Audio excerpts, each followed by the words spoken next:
when your soul will leave your body, just like all of us, when we come to the point of death, what actually happens at the time of death? Actually, what is happening is the soul, our self, which is the eternal soul, is leaving this temporary physical body behind. The body is rotting in the earth, but the soul is going on. So his question was, when the soul leaves this body at that time, will your body still be able to talk, to speak to him like this? So in other words, he was giving, because many people think, I am this physical body, that is my identity, and there's nothing beyond this, and when this body dies, everything's finished, you see? I understand that part. Okay, right. Yeah. Then you confirmed, you said to him, oh yes, I understand that this body is something like a vehicle, you said, right? Vessel. A vessel to hold your soul, right? So then he says, but also there are two souls.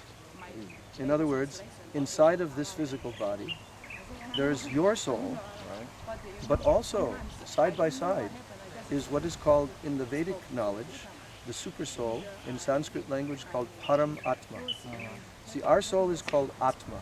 Atma means the conscious self, the conscious being. And Param Atma means the supreme conscious being. So in other words, what he's saying is that accompanying every soul like us within this world is the supreme soul who has actually created everything and is controlling everything.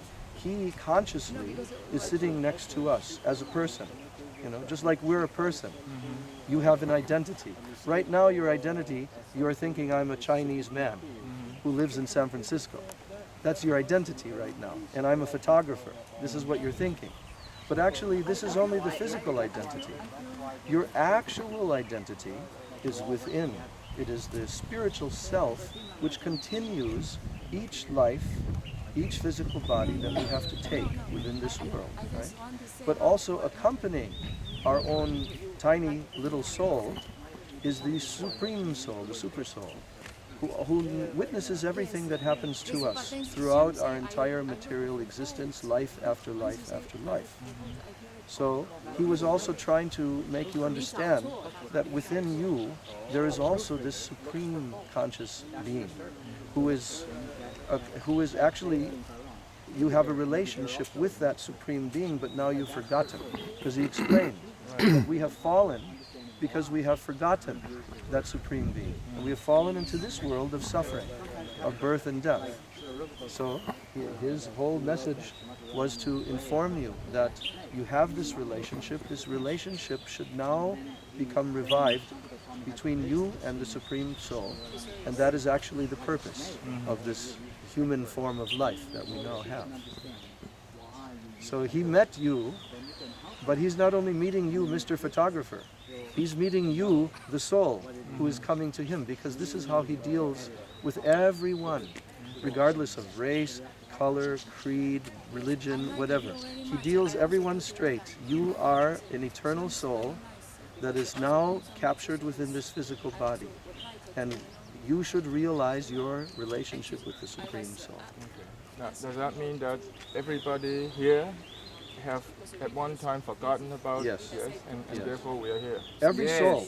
And that includes not only Guru Uday? No.